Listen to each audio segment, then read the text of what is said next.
Show की सबसे पुरानी इमारत सरस्वती हॉस्पिटल का मुर्दाघर। यह जगह रात में ऐसी महसूस होती है जैसे दीवारें भी चीखें दबाकर खामोश हो जाती हैं। यहाँ काम करने वाले स्टाफ कहते हैं कि कमरे के अंदर टेम्परेचर गिरते ही कोई जिंदा हो उठता है। सबसे ज्यादा डरावनी चीज थी टेबल नंबर 31। कहते थे उस टेबल पर रखा हुआ शव रात को खुद ब खुद हिलता है। 22 साल का करण हॉस्पिटल में नया अटेंडेंट बना था। पहली ही रात उसे मार्ग की शिफ्ट दे दी गई। सबने उसे चेतावनी दी, रात को कमरे में अकेले मत रहना, खासकर टेबल नंबर 31 से दूर रहना। करण ने बात को मजाक समझा, पर पहली ही रात उसे पता चल गया कि मुर्दाघर मजाक की जगह नहीं है। कमरे में कुल 6 स्टील टेबल थे। 3 पर शव रखे थे, बाकियों पर सफाई सामग्री।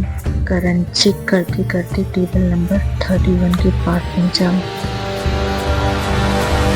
उस पर एक लड़की का शव रखा था। 20-21 साल की, बिल्कुल शांत, पर चेहरा ऐसे जैसे मरने से पहले बहुत डरी हो। करण ने उसकी चादर ठीक की और मुड़कर जाने ही लगा कि ठक ठक ठक किसी ने कमरे के अंदरूनी फ्रीजर का दरवाजा अंदर से पीटा। करण ने हिम्मत करके दरवाजा खोला। अंदर कोई नहीं था। जैसे ही दरवाजा बंद किया, टेबल नंबर 31 की चादर हल्की सी हिली। उसने सोचा हवा होगी। करण डेस्क पर बैठा कागज भर रहा था, तभी उसे भारी कदमों की आवाज सुनाई दी। ठप ठप ठप। लेकिन कमरे में तो फर्श पर कोई जूते पहनकर नहीं चलता। करण उठकर देखने गया। आवाज साइड वाले कमरे से आ रही थी। जैसे ही उसने दरवाजा खोला, कमरा बिल्कुल खाली।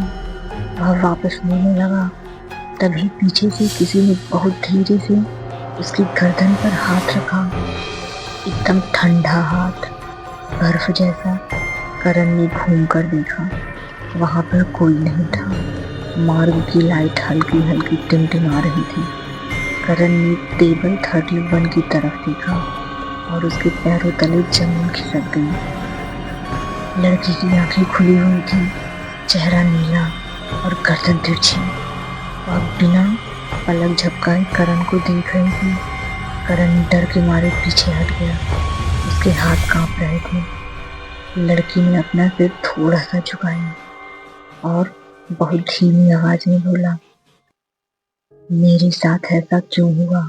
करण कांप गया। कहा, क्या हुआ था तुम्हारे साथ? लड़की फिर बोली, मैं जिंदा थी, उन्होंने मुझे मरा हुआ समझकर यहाँ डाल दिया। करण की सांसें रुक गई। कमरे का रिकॉर्ड देखते हुए करण को पता लगा इस लड़की का नाम रिया था। उसे एक्सीडेंट के बाद हॉस्पिटल लाया गया था। डॉक्टरों ने लाइफ साइन नहीं पकड़े और उसे मृत घोषित कर दिया, पर असल में वह कोमा में थी, जिंदा। चादर में लपेटकर टेबल 31 पर रख दिया गया। वह 2 घंटे तक तड़पती रही। कमरे में कोई नहीं था, कोई नहीं आया। धीरे धीरे उसकी सांस घुटते घुटते उसकी मौत हो गई। उसकी आखिरी चीखें दीवारों में कैद हो गई। जैसे ही करण ने यह सच्चाई पढ़ी, कमरे की सारी लाइट बुझ गई। अंधेरे में सिर्फ एक लाइट टेबल 31 पर पड़ रही थी। रिया स्टील टेबल से नीचे उतर चुकी थी। उसके पैर खून से भरे। वह धीरे धीरे करण की तरफ बढ़ रही थी। करण ने भागने की कोशिश की, लेकिन दरवाजा अपने आप बंद हो गया। रिया की काली आंखें करण पर टिक गई। वह फुसफुसाई, तुम नहीं समझोगे तड़प कर मरना क्या होता है। और उसने करण का हाथ पकड़ लिया। उसके छूते ही करण की उंगलियां नीली पड़ गई। सांस रुकने लगी, शरीर सुन। करण दर्द से चिल्लाने लगा। उसका पूरा शरीर जमने लगा। रिया उसकी तरफ झुककर बोली, मैं हर रात किसी को अपने साथ ले जाती हूँ। करण की आंखें उलट गई। वह फर्श पर तड़प रहा था। रिया धीरे धीरे गलियारों में गायब हो गई और करण ने वहीं कमरे के बीचों बीच दम तोड़ दिया। आज भी कमरे में टेबल नंबर 31 हॉस्पिटल में बंद कर दी गई है।